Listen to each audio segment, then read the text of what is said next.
Today's forum is brought to us with the support of J.P. Morgan Chase, Columbus Dispatch, and GBQ, each of whom is represented by their associates and friends here today. Help me thank them and welcome Darcy Congrove, Managing Director of GBQ, to the podium to introduce our program. Darcy.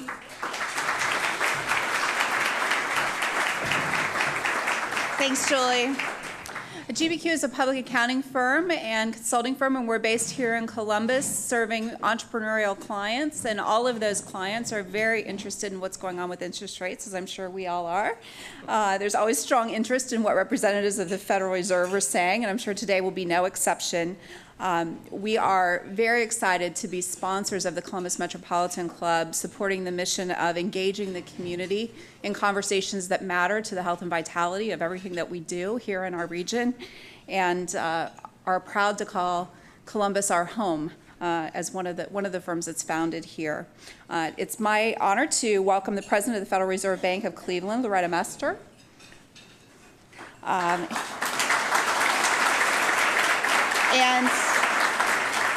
And Tim Feran, business reporter at the Columbus Dispatch. Loretta's going to start us off with comments from the podium and then join Tim for conversation. And we thank you both and look forward to hearing what you're going to talk about. Thank you very much. A warm welcome to both of them. Thanks. Thank you, everyone, and good afternoon. I want to thank the Columbus Metropolitan Club for the opportunity to speak to so many of Ohio's business leaders. And I see several Cleveland Fed directors in the audience. I want to thank them and all the attendees for taking time out of your busy schedules for being with us here today. Now, as president of the Federal Reserve Bank of Cleveland, I place a high premium on the information I gather from business leaders like you, who are willing to share what you're seeing as you navigate through the ebbs and flows of economic waters. Your insights are enormously helpful to me as I formulate my views on the economy, views that I express when I go to Washington to participate in meetings of the Federal Open Market Committee, or FOMC, which does not mean Fruit of the Month Club. It is the body within the Fed that sets monetary policy for the nation. More than 100 years ago, Congress designed the Federal Reserve as a decentralized central bank, with 12 reserve banks across the country overseen by the Board of Governors in Washington. The Federal Reserve System's structure helps ensure that Main Street perspectives are considered around the FOMC table. It's a true strength of the system, and it's one worth preserving. Now, before we move on to the question and answer part of today's program, I would like to open with a brief discussion of my economic outlook and monetary policy. And as always, the views I'll present are my own and not necessarily those of the Federal Reserve System or my colleagues on the FOMC. It's now been over 6 years since the official start of the economic expansion. Supported by extraordinary monetary policy accommodation, the U.S. economy has made significant progress since the darkest days of the global financial crisis and Great Recession. Underlying economic fundamentals have strengthened, resulting in an economy that's been able to sustain growth at a moderate pace over the past 5 years. We began 2015 with a slowdown in output growth. Much of this year's slowdown reflected temporary factors, including the harsh winter weather and the labor disputes at ports on the West Coast. Measurement issues also likely played a role. For the past 6 years or so, output has tended to grow less in the first quarter than in other quarters, and government statisticians are taking steps to improve the methods used to seasonally adjust the numbers.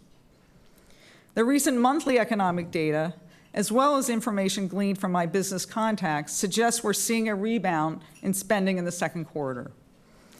Although yesterday's report on retail sales in June was weaker than analysts expected, it came after strong May sales. Consumer spending, which represents about 2/3 of output, picked up in the second quarter, supported by growth in personal income and continued improvement in household balance sheets.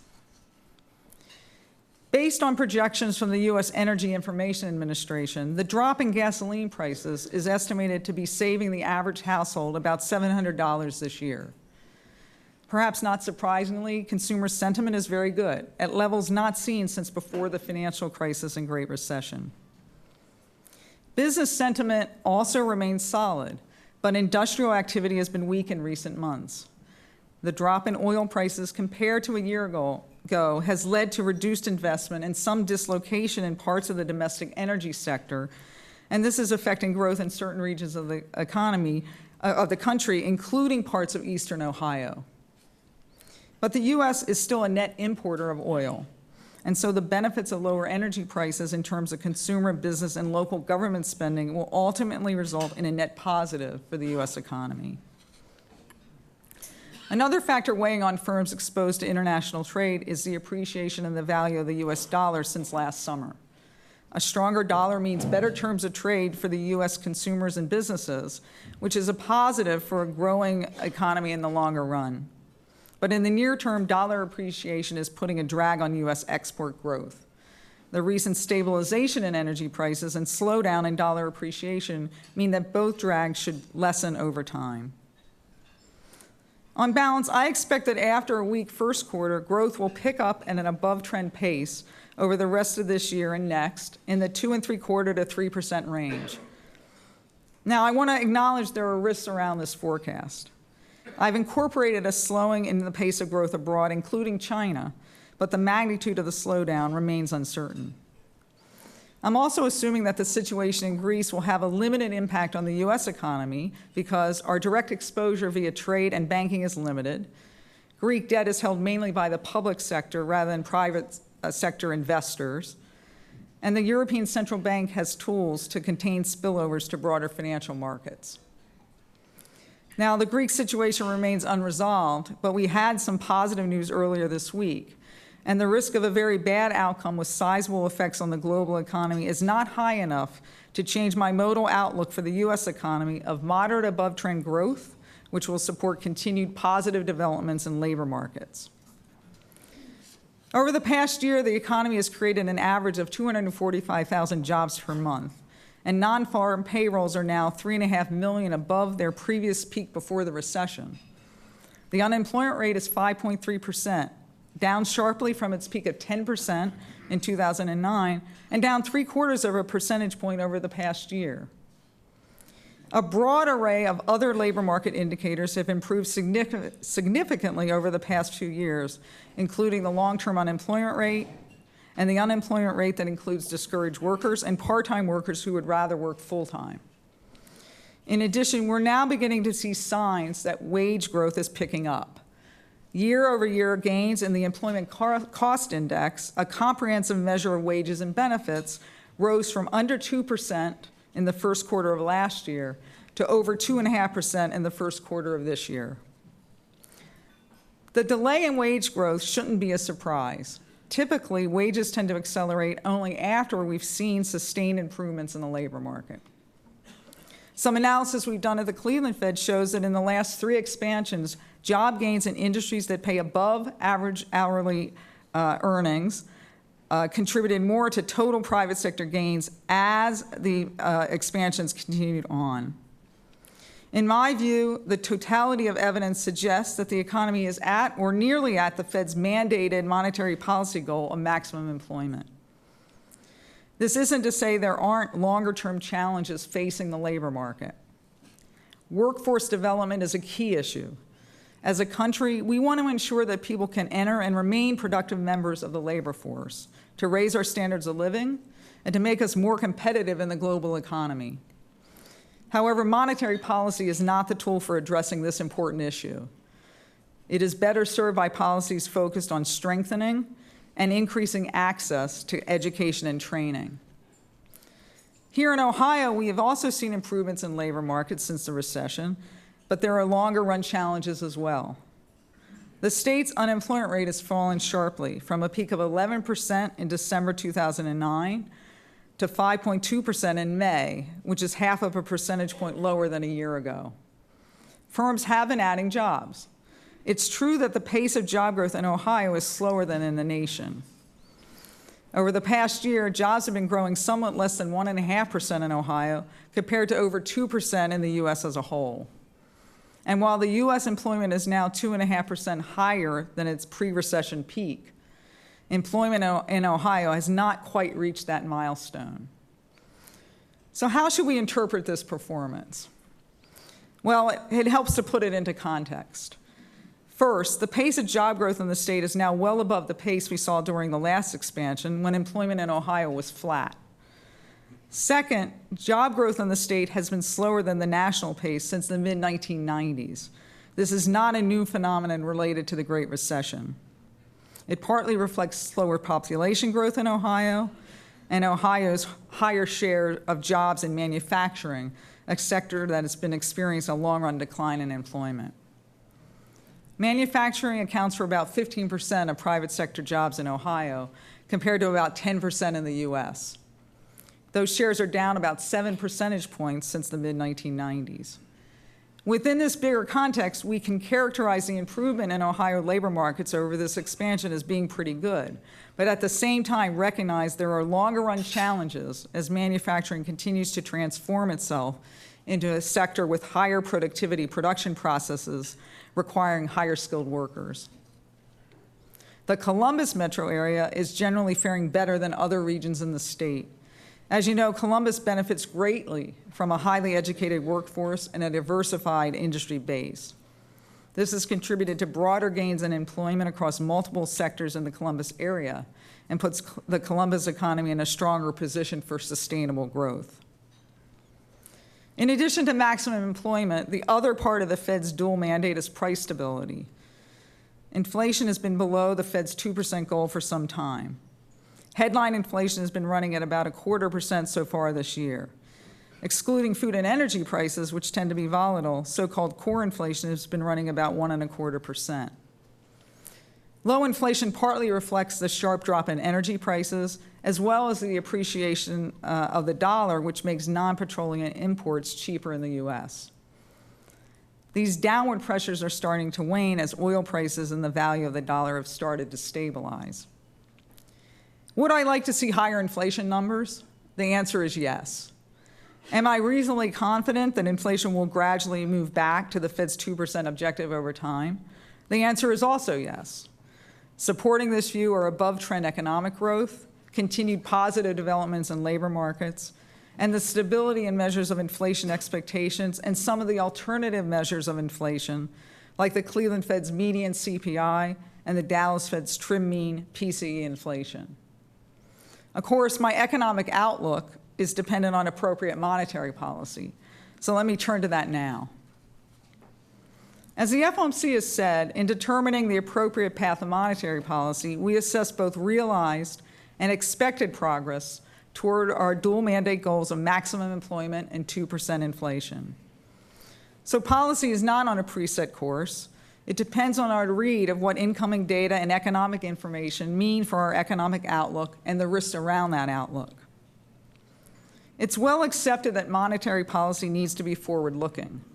Because monetary policy affects the economy with a lag, rates will need to begin to move up from their very low level before we have fully reached our goals. Moreover, with rates having been at zero for a sustained period, there's the potential for increased risk to financial stability from excessive leverage or from investors taking on risks they're ill-equipped to manage in a search for yield. The FOMC continues to carefully monitor financial markets for signs of these types of emerging problems, and so far, so good.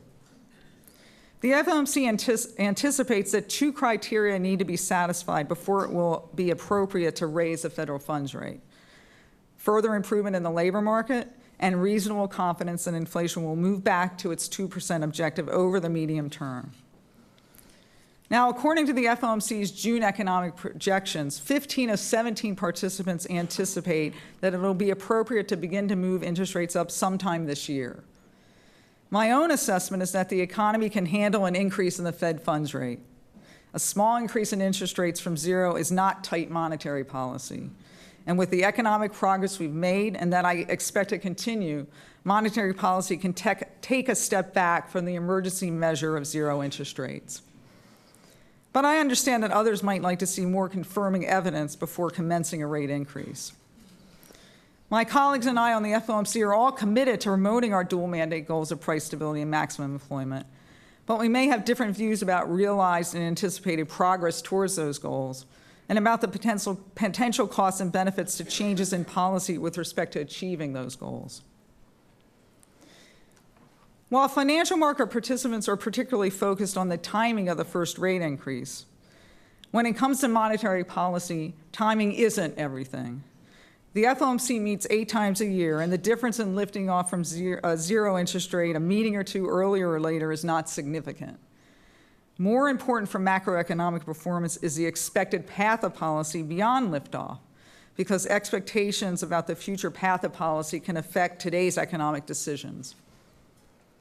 According to the FOMC's current assessment, even after the first rate increase, monetary policy is expected to remain very accommodative for some time to come, with rates expected to move up only gradually to more normal levels, and with the decisions about the path depending on incoming information on the economy's performance. One benefit of the gradual approach is that it will allow us to recalibrate policy over time as some of the uncertainties surrounding the underlying economy in the post-crisis world, like the potential growth rate, are resolved. Just like the timing of liftoff, the path of policy after liftoff will depend on how economic developments unfold. There's always uncertainty around projections of growth, unemployment, and inflation. If incoming economic information materially changes our outlook, we'll adjust the funds rate up or down as appropriate. But while our policy path is not predetermined, because the future is not predetermined, one thing is certain. The Federal Reserve is committed to setting monetary policy to promote our congressionally mandated goals of maximum employment and stable prices. Thanks for your kind attention.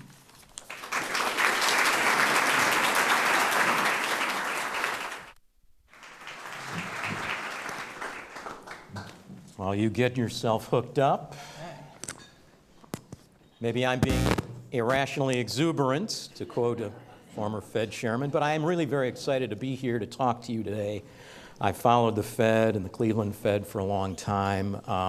The studies, as you mentioned, the recent one came out, they're always well-reasoned, well-researched, well-written. One of the things I'd like to talk about today is I know the Fed can seem very mysterious to a lot of people. Not to a lot of people in this room, probably, but a lot of people in the general public. A colleague attributes that to Fed speak. Things like liftoff, things like quantitative easing, things that the average guy on the street isn't exactly going to know what's going on. So in appearances like this, how important is it that you kind of demystify the Fed? And or is it all about the twin goals of the Fed? So I think communication is very important.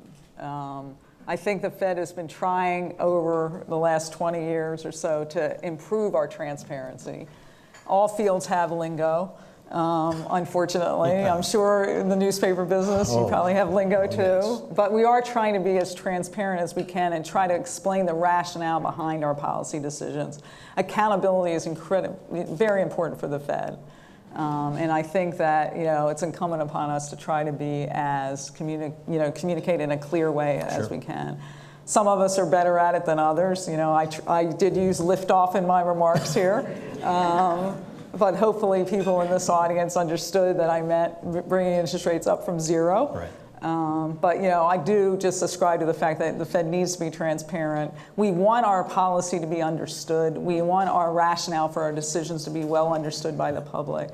First, it's important for us to be transparent and held accountable because, we've been given this role mandated by Congress, and so it's incumbent upon us to do it. But for another reason is that if people understand our policy, it actually makes monetary policy more effective. So if people can understand the rationale, it helps actually make the policy itself more effective. There's nothing to fear than fear itself. I hope that I hope we don't create fear. I hope by our speaking that we kind of explain ourselves. Exactly. All right. So you've been Cleveland Fed president for about a year. About a year. So what have you found that's unique about this 4th district that you're now? So it's very interesting. So I came actually from the Federal Reserve Bank of Philadelphia, which is the 3rd Federal Reserve District, into the 4th District. You're moving up. Exactly, moving higher up. And one of the things that struck me was actually the similarities in the economies, because Philadelphia's district had the same issue about transforming itself from a manufacturing-based economy into one that is moved into services, eds and meds. And so when I got here, of course, I knew the economy before I got here, but it was also striking about how the same kind of issues that the Philadelphia district faced were faced here. So I found that less of differences and more similarities that I thought was of interest. Huh. And so how does, you found that the Fed, perhaps the Cleveland Fed, how does that affect here, Columbus, Ohio? So I really am very much in favor of this decentralized central bank aspect of the Federal Reserve. So I think it's very important that we have Federal Reserve banks distributed across the country.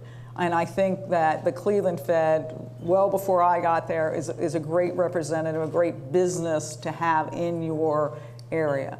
We produce a lot of information on the local economy. We were talking at lunch about some of the things that we produce.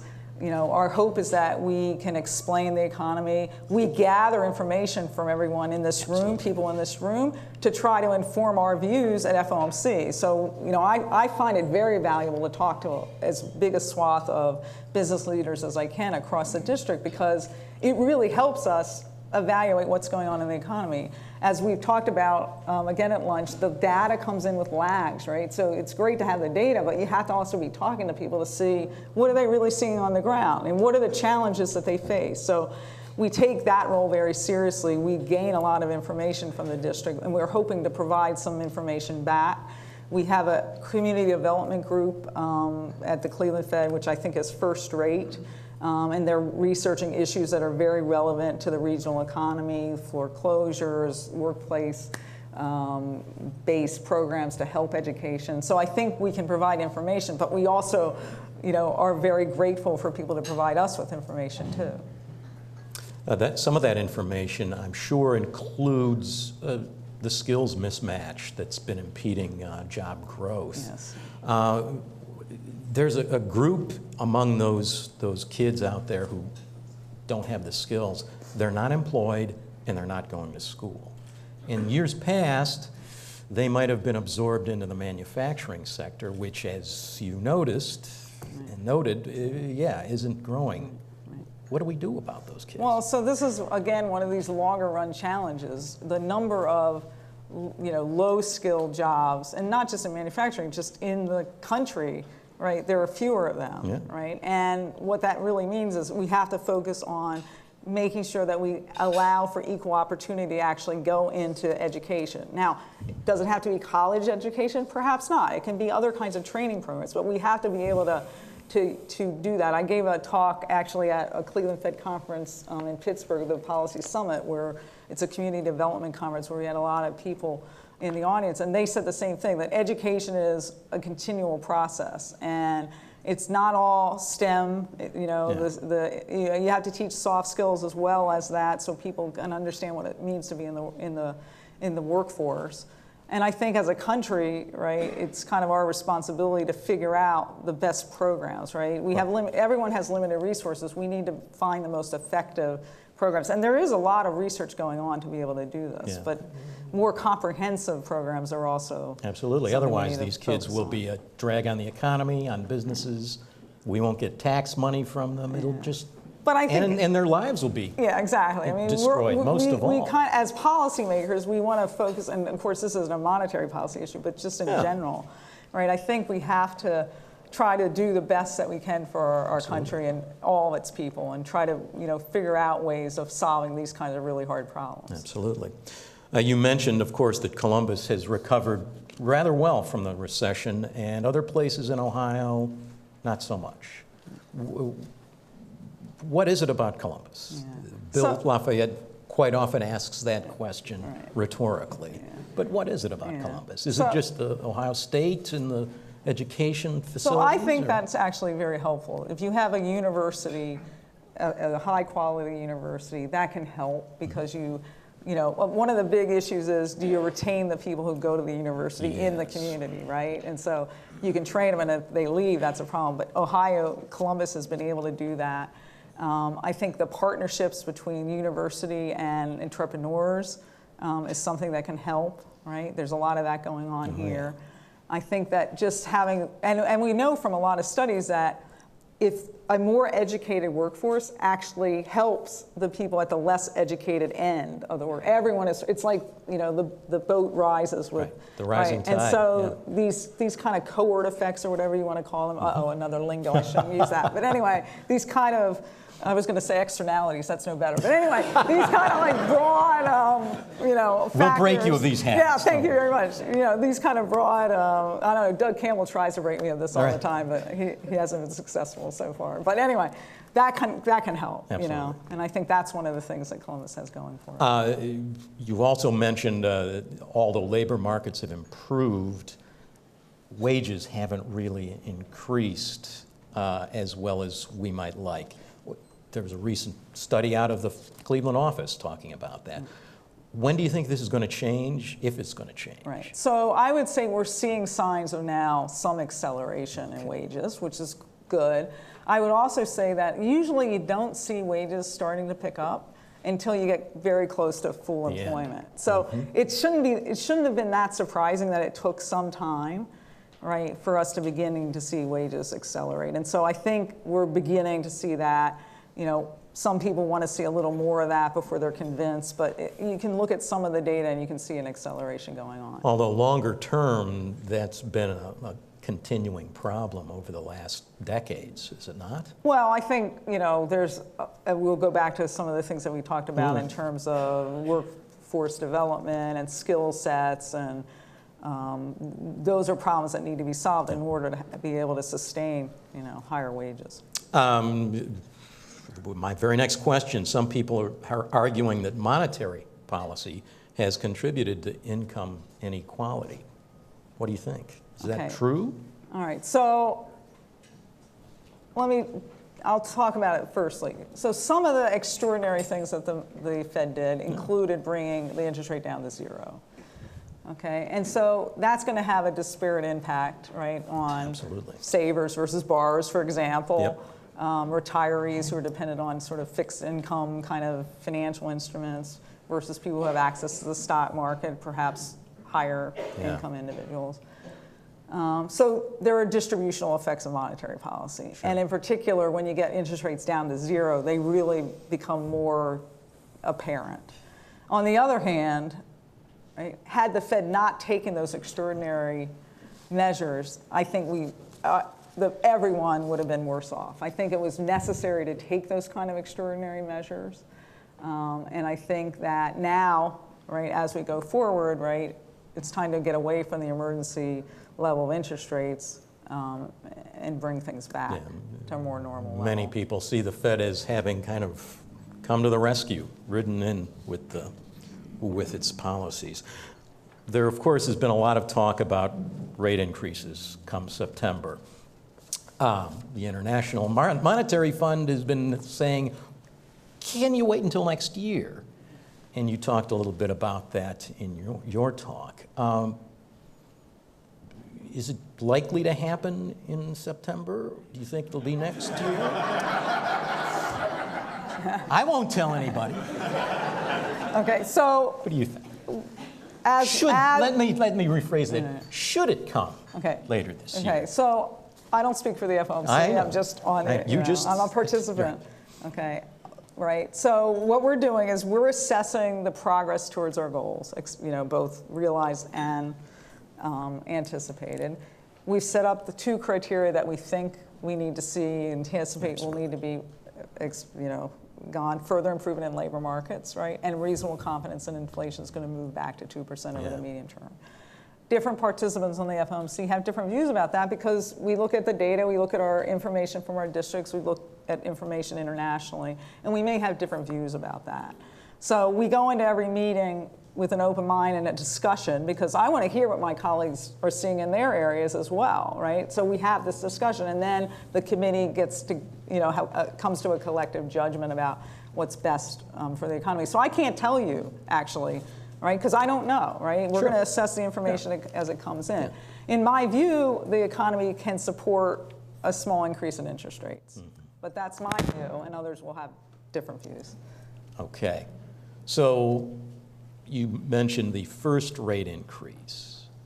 Would that be then leave it alone for a while? And what would your recommendation be? Okay, well, as the FOMC said, we anticipate it's going to be a gradual right, increase in rates back to normal. But again, what another Fed lingo that has been used is data dependency. We're dependent on how the data comes in on the economy, and we'll make our assessments as we go through time. The current assessment is that it's going to be a gradual path of interest rates up, because that's what we think the economic information is telling us is what's going to happen. But everything has uncertainty. When you're doing an economic forecast, there's uncertainty. It could be that the economy starts growing faster, and inflation moves up faster, and then we might want to, a higher path and a steeper path. Or we could get information that things are weaker than we thought, anticipated, and then we'd want a flatter path. So it's really going to depend on how the economy evolves over time. I've got a couple of more questions, and in a few minutes we're going to go to audience questions, which is a CMC tradition. There's been a lot of activity in Congress about, completing the circle here, about the Fed and transparency, and there's an audit the Fed legislation. You've been fairly vocal in opposing that. Why? Do you think we're already very transparent at the Fed, and okay, so why go further? No, I'm a fan of transparency. Okay, so I do believe the Fed should be transparent. I do think we need to be held accountable. I view audit the Fed. Now, audit the Fed is a misnomer, because the Fed is audited, right? Our financial statements are audited. We put out information on the assets we hold in our portfolio, and in a number of ways we're giving information about our portfolio. What I view audit the Fed as, and why I am opposed to it, is that it's really a way of politicizing monetary policy decisions. This is about having an audit of monetary policy, and what we know from many, many studies, both here and abroad, is that once politics, right, don't go there, affects decision making in monetary policy, it can lead to worse policy decisions for the country. So having an independent institution setting monetary policy away from perhaps political interests, short-run political interests, is a better way to go, because it results in better policies. It's not really about not wanting to be transparent. It's about wanting to leave the Fed independent. At the same time, allowing independence on monetary policy does not mean we shouldn't be held accountable for those decisions. And today, Janet Yellen's up doing her semi-annual testimony as one way of sort of providing information to Congress about performance of the economy, decisions about monetary policy, and future, what our anticipated future. So there is accountability there, and that's why I kind of don't think we want audit the Fed. I think it would result in worse policy for the nation. Very good. I'm going to have one more question and then throw it open to you folks. A little bit of fun here. I'm told you're an opera fan. I am an opera fan. And so let's compare operas to economies. Oh, okay. To what kind of opera would you compare, say, the U.S. economy, or Europe, or China? Are we talking Wagnerian, full of Sturm und Drang, or Gilbert and Sullivan operetta with frivolity? Interesting. Good irrational question. Exuberance in those? That's a good question. Okay, so I remember actually sitting in the opera at the Ring Cycle, because I was in New York, sitting and listening to Das Rheingold. And it struck me of how much sort of the current crisis, financial crisis, kind of was in that opera. So Wotan basically had organized to build Valhalla, a house that they couldn't afford, right? They made this really bad deal, right, with the giants to build the thing. And then so should Janet Yellen's theme song be The Flight of the Valkyries? Yeah, exactly. Hey, that wouldn't be bad. And then they basically reneged on the deal, and then he had to steal gold to actually pay off the contract. So there's a lot of similarities there. Okay. However, You know, Yes. if I were going to compare today's economy, I Yes. think I would pick Magic Flute. Yeah, because the Magic Flute, for people in the audience who kind of know the story, is basically about mankind going from chaos, right, into superstition and then into sort of enlightened reason. And through a lot of trials, right? They have to progress through these trials. So I think about what we've done over the past 6 years as sort of like, we've had a lot of trials, the economy's had a lot of trials, and now I think we're getting to what I hope is the more enlightened age where we kind of have reason and understanding of what went on and learning. So if I were going to pick an opera, I'd pick the Magic Flute. And there's all sorts of references to the Illuminati in the Magic Flute, as there is in the dollar bill. So there you go. I hadn't thought of that, but you know, good point. Okay, it's time for audience questions, so please step up to the microphone. We'll want you to tell your name, ask your question, and as they say on Jeopardy, please say it in the form of a question and not a long editorial comment. So. Thanks for that reminder, Tim.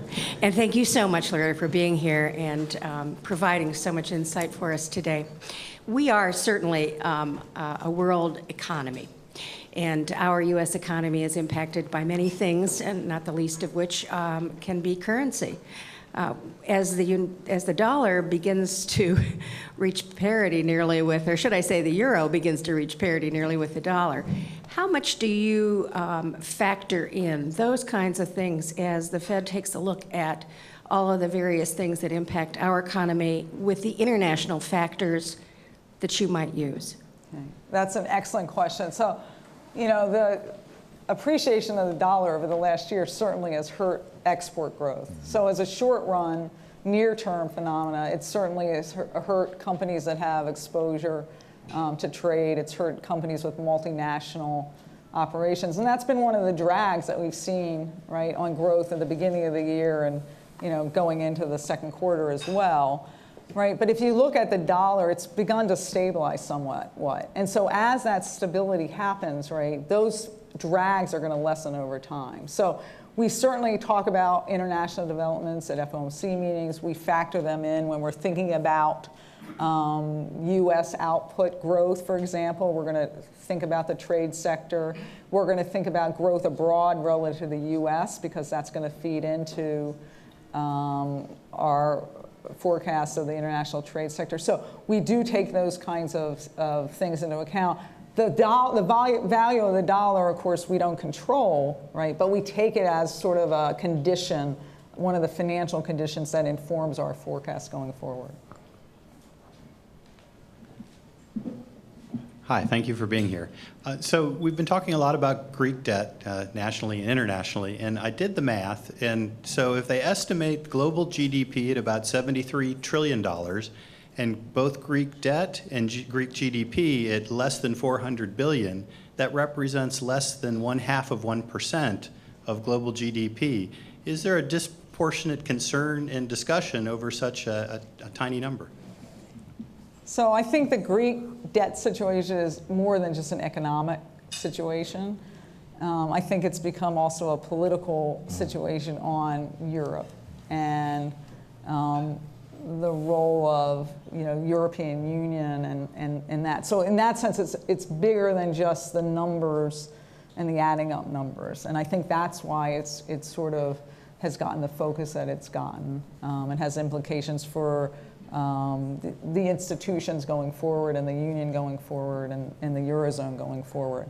As I said in my prepared remarks, right, my current assessment is that, right, it won't have big spillovers to the U.S. economy. So for example, we know that it's the public sector that holds most of the Greek debt. We know that banks are not that exposed anymore, right? In 2012, and earlier there was, but banks have taken steps to emerge from that.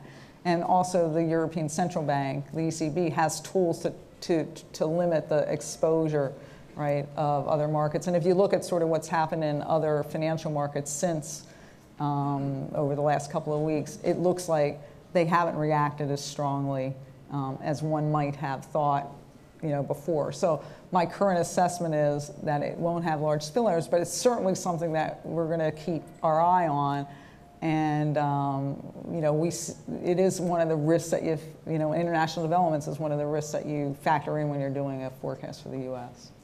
Maybe Apple can buy Greece. Hello, President Mester. Hi. Correct me if I'm wrong, you're on the subcommittee for communications at the Fed. Correct. How will you quantify success or failure with regards to communicating with the markets, with the people of the economy, with regards to both the liftoff and the path thereafter? So that's a really interesting question. I guess my feeling is that we're going to see volatility, right, around liftoff time. I wouldn't expect not to have a volatile. But our goal is to be as transparent as we can about the way we're thinking about policy so that, right, we're not surprising the markets. But, as I said, the world, life isn't predetermined, nothing's predetermined. So, again, we're trying to be as transparent as we can given, right, that we're not prescient, right? And that's how I gauge success, is whether we've been as transparent as we can about our current thinking. And I really respect Janet Yellen because I think she's done an excellent job of, telling it like it is, right? Where we can be transparent about policy, I think she's been so. And when, she says we're data dependent, I think that's what it is. There's uncertainty around any forecast. And so as the data comes in, we're continually assessing it. That doesn't mean we move our forecast around on any little piece of data, right? We gather data and we try to assess it relative to the current forecast. Sometimes it's material enough that it'll change our forecast. Sometimes it's not. So the way I gauge success is, do we convey, right, where the committee is and our current thinking on, economic developments and monetary policy? We're working on we're continually working this Federal Reserve on trying to be as transparent as we can in ways that are beneficial. So I think of this as a work in progress that, we haven't reached a destination. It's kind of a journey. And if you think about, it wasn't until, I think, 1994 that the Fed even put out a statement, right, after FOMC meetings about what its decision was. So we've come a long way. But I still think, there's other things we can do to try to increase our communication skills. Perhaps getting rid of jargon is one of them we should work harder on. Hi, Bill Lafayette. I guess the obligatory 4th District question. In many ways, Columbus is the shining star of our region, and our surrounding economies aren't. So to what extent do you think the fact that our surrounding economies are so weak affects us? And are there any ways that you can think of that policymakers might leverage the success here to impact favorably economies there? Whoa, that's a hard question, but an important question.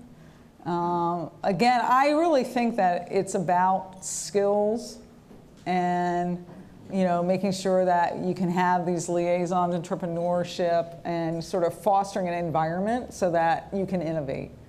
And to the extent that we can think about programs that actually improve workforce development.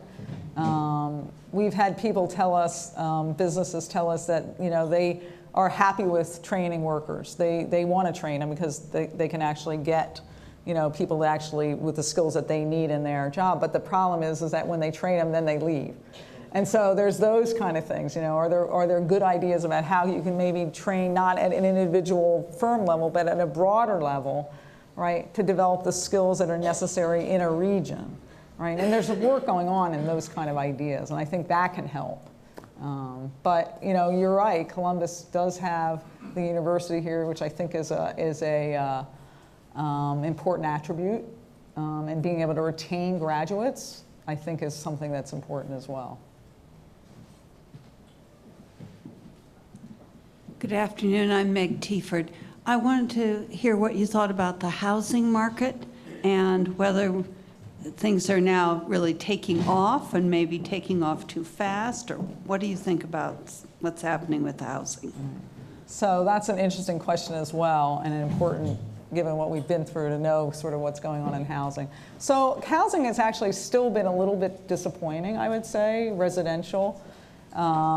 We've seen signs of some tick up in existing home sales and new home sales, which is a positive. But in general, I don't think residential investment sector is going to be that strong a contributor to growth this year. On the other hand, we've seen multifamily housing doing fairly well. I certainly don't think it's growing too fast yet, but it's an area that we're looking at to see, how it's developing. I don't view it as some people say they think there's bubbles developing there. That's not my assessment. But I think there may be a longer run issue about whether people want to rent, right, versus own. And I think we don't know that yet, right? And to the extent that there may be changes in that, that's something we need to be thinking about going forward as well, is what's that mixture of apartment living versus owning a home. There's been a lot of talk about millennials in particular, being affected by that. Julie, I think we're about done, yes? Terrific. How enlightening. Thank you so much for being here. Thanks for having us.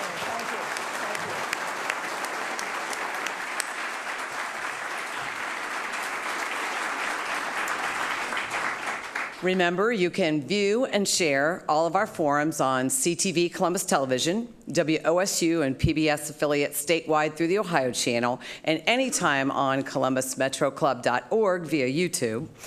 Before we conclude, let me thank our sponsors, JP Morgan Chase, GBQ, the Columbus Dispatch, Loretta, Tim, thank you. Enjoy your day.